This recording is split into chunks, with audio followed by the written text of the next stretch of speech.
What if I told you that Adam and Eve were not the first inhabitants of this planet?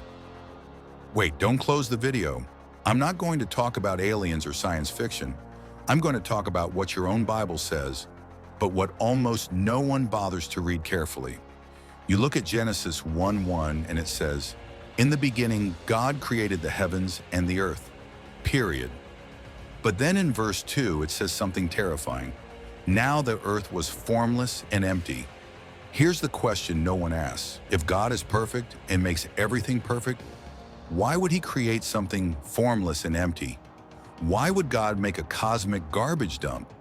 The answer will blow your mind. God didn't create it that way. Something happened. Something terrible happened between verse 1 and verse 2 that destroyed an entire civilization. Welcome to the mystery of the ancient world. You were lied to. You were told that Adam was the first. You were told that before him there was nothing. But your Bible, the very one you have at home, hides a terrifying secret on the first page that almost no one dares to translate. The key word isn't was. In Hebrew, it's haya, which means became. The earth wasn't created chaotic. The earth became chaos. Something happened. Between verses 1 and 2, there was an apocalyptic event that wiped an entire civilization off the map. Many biblical scholars believe that, long before Adam, the earth was already inhabited, but not by humans. It was the realm of a guardian cherub, a being of light, perfect in beauty, who walked among stones of fire.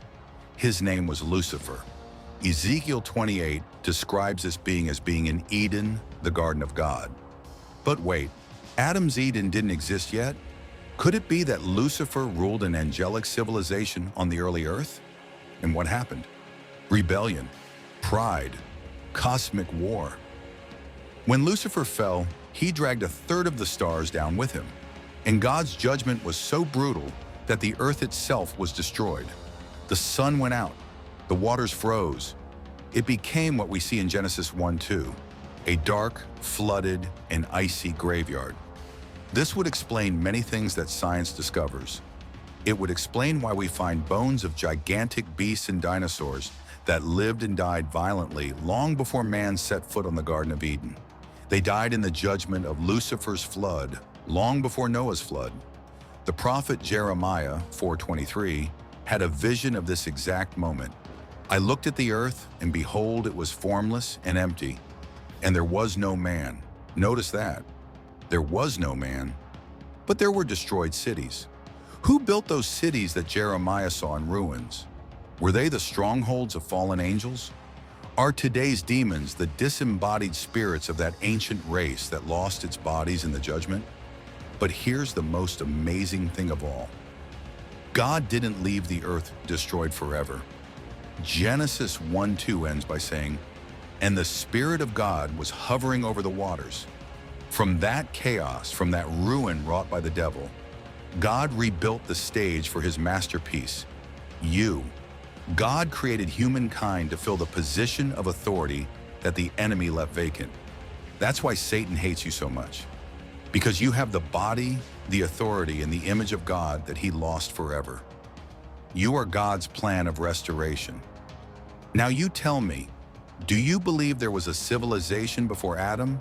Or do you believe it all started 6,000 years ago? This is a debate that divides experts, and I want to read your theory in the comments.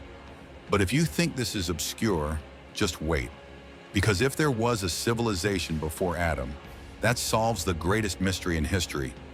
Where did Cain get his wife if only his parents existed? The answer is so disturbing that YouTube might censor me, but I revealed it in this video that's playing on your screen. It's not what you think. Click there before they take it down. In the next video, we'll talk about who was Cain's wife, really? I'm at FOOFOFFAITH. The truth is deeper than you think.